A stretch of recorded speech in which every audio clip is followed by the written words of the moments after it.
ویسے پڑھنے کے لیے تو کئی کتابیں موجود ہیں، پر کیا ایسی بھی کوئی کتابیں ہیں جو ہمیں دنیا اور آخرت دونوں میں فائدہ کرے؟ جی ہاں، تو آئیے میری لائبریری میں، بک ان مائی لائبریری۔ السلام علیکم ڈیئر ریڈرز، ہماری ہر بار کوشش ہوتی ہے کہ ہم آپ کے لیے ایسی چن کے سلیکٹڈ کتاب لائیں جسے پڑھ کر آپ کے صرف نہ ہی علم میں اضافہ ہو بلکہ آپ کا ریڈنگ میں انٹرسٹ بھی ڈیولپ ہو سکے۔ اور آج ہم ایک ایسی ہی کامیاب کتاب کے بارے میں بات کریں گے جس نے کئی بھٹکے ہوئوں کو راہ دکھائی، کئی گمراہوں کی رہنمائی کی۔ لیکن اس سے پہلے کہ ہم اس کتاب کے بارے میں بات کریں، میں آپ کو ان کے آتھر کے بارے میں کچھ بتانا چاہوں گی۔ اس کتاب کے جو آتھر ہیں وہ کوئی معمولی ہستی نہیں ہے۔ آپ جیسی ہستیاں کئی 100 صدیوں میں ایک بار ہی آتی ہیں، اور آپ کا نام ہے شیخ عبدالحسین امینی علیہ الرحمہ۔ آپ بہت ہی زیادہ عاقل اور عالم شخصیت تھے، اور آپ نے اس دانشور کتاب کو لکھا۔ آپ اس مشن کو انجام دینے ہی اس دنیا میں آئے تھے۔ یہ جو کتاب ہے یہ ہمارے لیے اسلامک ہسٹری کو سمپلیفائی کرتی ہے، اور اس کے آتھر نے اسے لکھنے میں بہت ہی محنت اور مشقت سے کام لیا ہے۔ اگر میں آپ کو صرف ان کے آتھر کے بارے میں ہی بتانے بیٹھ جاؤں تو یہ ایپیسوڈ یہیں ختم ہو جائے گا، لیکن ان کی خوبیاں ختم نہیں ہوں گی۔ اور ہم بات کر رہے ہیں ایک ایسا مشن جس کو انجام دینے علامہ امینی علیہ الرحمہ اس دنیا میں آئے، وہ تھی یہ کتاب الغدیر۔ آپ نے اس کتاب کو لکھنے میں 55 ایئرز کا عرصہ لیا، اور آپ ساری دنیا کے ملکوں میں گئے تاکہ اوتھینٹک ریفرنسز آپ ہمارے لیے لا سکیں اور اس میں کوئی شک و شبہات کی گنجائش نہ ہو۔ علامہ امینی کئی عرصہ بیمار رہے، اور 70 سال کی عمر میں ایک جمعہ کے روز آپ اس دنیا سے رخصت ہو گئے۔ آپ کی قبر مبارک نجف اشرف میں ہے، لیکن جاتے جاتے آپ ہمارے لیے ایک اہم اور قیمتی چیز چھوڑ گئے جس کا نام ہے الغدیر۔ یہ بک 20 والیومز میں ہے، جس میں سے اب تک صرف 11 پرنٹ ہوئی ہیں، اور صرف 2 والیومز کا ٹرانسلیشن انگلش میں کیا گیا ہے۔ آپ سمجھ سکتے ہیں کہ یہ کتنی اہم اور کتنی بڑی کتاب ہے جس کا آج تک 20 والیومز کا پرنٹنگ بھی پوری طرح سے نہیں ہوئی ہے۔ علامہ امینی نے اس کتاب کو لکھنے کی ایک بڑی وجہ یہ بتائی کہ آپ نے دیکھا دین اسلام میں رسول خدا صلی اللہ علیہ وسلم کی زندگی تک تو سب ٹھیک تھا، لیکن ان کے گزر جانے کے بعد مسلمانوں میں اختلاف بہت زیادہ بڑھ گیا۔ ہر کوئی جھوٹ اور فریب میں مبتلا ہو گیا، اور سارے مسلمان فرقوں میں بٹ کے رہ گئے۔ تب انہوں نے سوچا کہ کیوں نہ ایک ایسی کتاب ہو جو ونس اینڈ فار آل سارے ڈاؤٹس کلیئر کر دے اور سب کو متحد کرے۔ اس کتاب کے شروعات میں ہی ہمیں پتہ چل جاتا ہے کہ تاریخ اسلام کن سیاہ واقعات سے گھری ہوئی ہے، اور وہ کیا چیزیں تھیں جس سے مسلمان زیادہ تر بھٹک گئے۔ جب یہ دنیا خلق ہوئی تب جناب آدم علیہ السلام کو اس دنیا پر، اس روح زمین پر خلیفہ بنا کر بھیجا گیا، اور پھر اس کے بعد انسانیت شروع ہوئی۔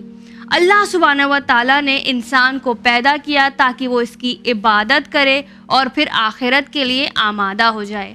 اللہ سبحانہ و تعالیٰ کے فضل و کرم سے اللہ کی مضبوط رسی کو تھامے ہم کسی طرح رسول خدا صلی اللہ علیہ وسلم تک پہنچ گئے، لیکن اس کے بعد بھی کچھ ایسا ہوا جس سے ہم نے جو سب سے اہم اعلان بھلا دیا، اور پھر اس کے بعد بھی کئی قومیں بھٹک گئیں۔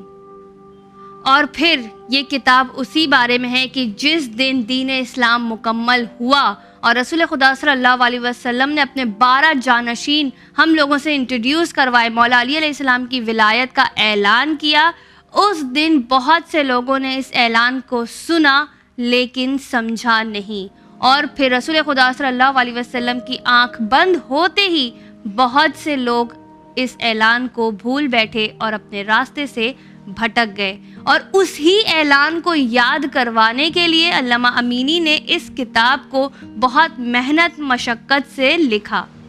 ہم سب جانتے ہیں 18 ذی الحجہ کا وہ دن تھا جب غدیر میں رسول خدا صلی اللہ علیہ وسلم نے اعلان کیا۔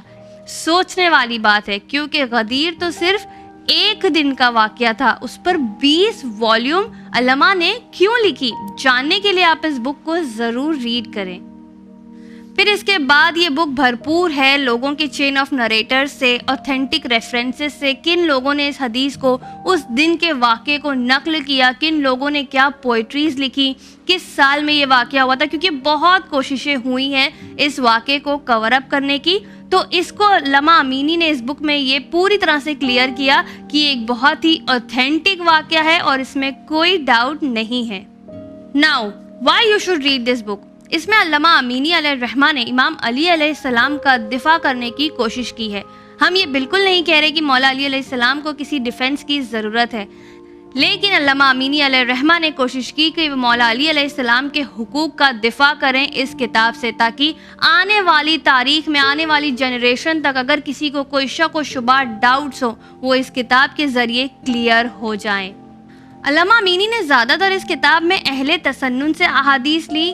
یہ وجہ نہیں تھی کہ شیعہ حدیث میں کوئی کنٹراڈکشن پایا جاتا ہے یا اوتھینٹک نہیں ہے، بلکہ جو اعتراض کرتے ہیں انہی کی کتاب سے علامہ نے زیادہ تر ثابت کرنے کی کوشش کی ہے کہ یہ کتاب کیوں اور یہ دن کی کیا وجہ تھی جو رسول خدا صلی اللہ علیہ وسلم نے اس اعلان کو ایسی دھوپ میں لوگوں کو بتایا. تو یہ ایک بہت بڑی وجہ تھی جو علامہ امینی نے اس کتاب میں زیادہ تر، اگر آپ دیکھیں گے تو اہل تسنن کی حدیثیں اس میں موجود ہیں.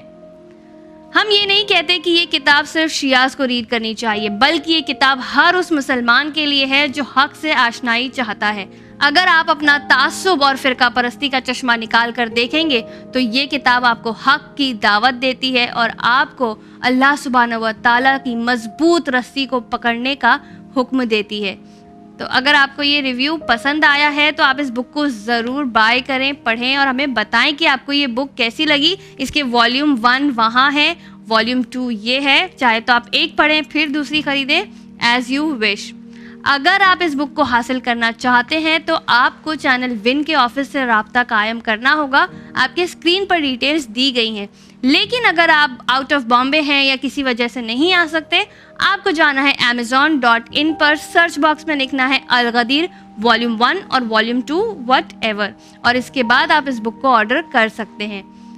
اگر آپ خود حق کی تلاش میں ہیں یا آپ کسی ایسے کو جانتے ہیں جو حق کی تلاش میں ہے تو آپ انہیں یہ بک گفٹ کر سکتے ہیں. Until then keep reading, keep sharing. شکریہ، خدا حافظ.